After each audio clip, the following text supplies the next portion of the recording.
Guys, good morning. Happy Tuesday. Ayan.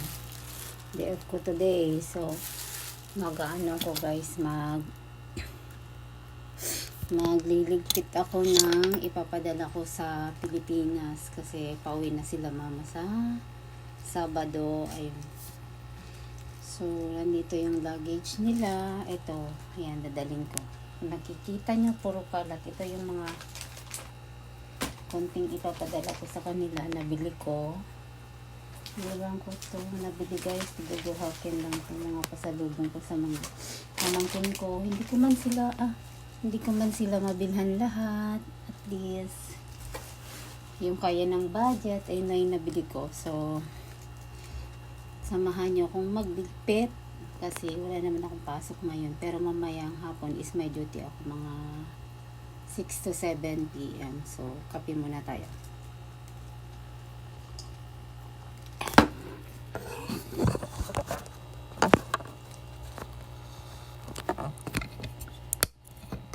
Ayan. Nagtigtik muna ako guys ng mga padalang. Ang kalat pala ng ano dito. Hirap yung maliit ang bahay kasi bakit umiitim?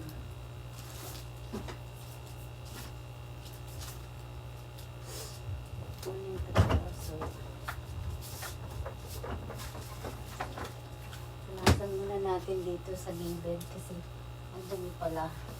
Ngayon ko lang ito nakalapay. Ayan.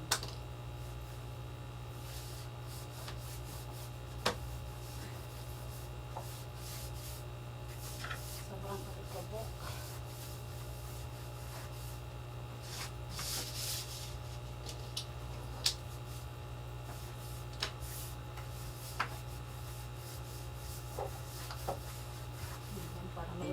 Dito yung ibang mga ano ko.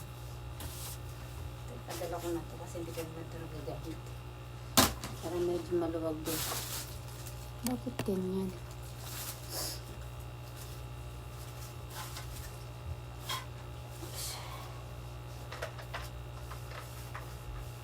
Malinis na guys.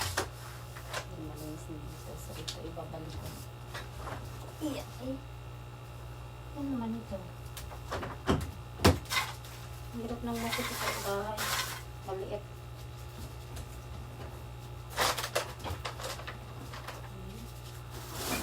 Kulit-kilat. Kasi ito may laman to. Ililipat ko dito. Sa... Ano ba naman ito? Kaya na, bubuksan ko ba ito? Hindi ko alam. Kasi... luggage ito ng asawa ko.